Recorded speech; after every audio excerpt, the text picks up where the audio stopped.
சிறுகடிக்க ஆசை சரியில்ல. டுடே எபிசோட்ல மீனா இருந்துட்டு பார்வதி சொன்ன எல்லா விஷயத்தையும் யோசிச்சு பார்த்துட்டு உறைஞ்சு போய் நிற்கிறாங்க. அதுக்கு அடுத்ததா நம்ம விஜயா எல்லாம் வந்துடுறாங்க. விஜயா வந்த உடனே மீனாவை பார்த்த உடனே நீ ரெடி பண்ணிட்டு இருக்கீங்க அப்படின்னு சொல்லிட்டு கேட்கவும், நான் தான் மீனாவை பூ கொண்டு வர சொன்னேன். அது மட்டும் இல்லை, பூவை சாமி படத்துக்கும் போட சொன்னேன். மீனா கையால் போட்டாதான் ராசியே எங்களுக்கு, அதனால தான் சேனலும் நல்லபடியாக போயிட்டுருக்கு அப்படின்ற மாதிரி வந்து சொல்லிட்டு இருக்காங்க. ஆமாம், பெரிய ராசி இவ. எங்கள் வீட்டை விட்டு வெளியே போனதுக்கு அப்புறமா தான் எங்களுக்கு எல்லா ராசியும், இவ ஏதோ வீட்டை விட்டு வெளியே போயிட்டா நாங்கள் எல்லாரும் செத்தே போயிடுவோன்னு இவன் நினச்சிட்டா போல இருக்கு. ஆனால் இப்போ தான் நாங்கள் ரொம்ப சந்தோஷமாக இருக்கோம். ரோகிணி எல்லா வேலையும் பார்த்துக்கிறா, நல்லா சமைக்கிறா, நாங்கள் எல்லாரும் ரொம்ப சந்தோஷமாக தான் இருக்கோம்.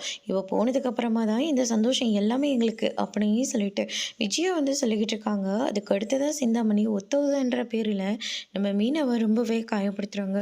பூ வைக்கிறவங்க எல்லாம் வாசனையாக பேசுகிறது மட்டும் கிடையாது, உள்ள ஃபுல்லாக முள்ளாக தான் இருக்கும், அவ்வளோ விஷத்தோடு இருப்பாங்க அப்படின்ற மாதிரி சொல்லிக்கிட்டு இருக்காங்க. மீனா எதுவுமே பேசாமல் அங்கேருந்து கிளம்பி போயிடுறாங்க.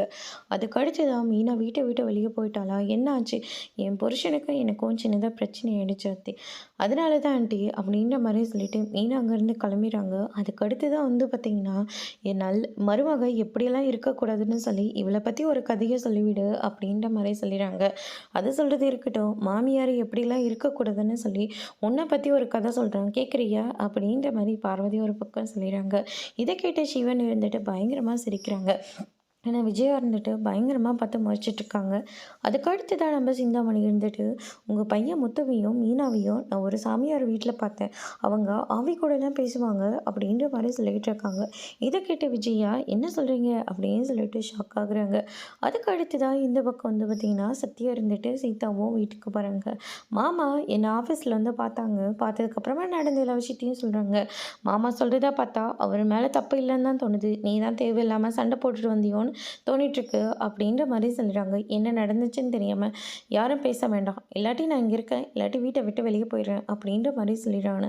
பரவாயில்ல, நீ இங்கே இரு, புருஷன் கூட வந்தால் தான் எங்கள் எல்லாருக்கும் மரியாதை, ஆனால் நீ இப்போ சண்டை போட்டு வந்திருக்க, எத்தனை நாள் இந்த மரியாதைன்னு எங்களுக்கு தெரியல அப்படின்னு சொல்லிட்டு சந்திரா வருத்தப்பட்டு பேசிக்கிட்டு இருக்காங்க. அதுக்கு அடுத்ததாக சத்யா இருந்துட்டு ரேகாவை கூட்டிகிட்டு நம்ம சீதா வேலை பார்க்குற ஹாஸ்பிட்டலுக்கு கூட்டிகிட்டு போகிறாங்க. வயிறு வலி அப்படின்னு சொல்லிட்டு, எதிரா பெரிய எடுத்த பொண்ணு பார்த்து பழகிக்கோ அப்படின்னு சொல்லிட்டு சீதா இருந்துட்டு சத்யாவுக்கு அட்வைஸ் பண்ணுறாங்க. அதோட இன்னைக்கான எபிசோட் முடிச்சிருக்காங்க.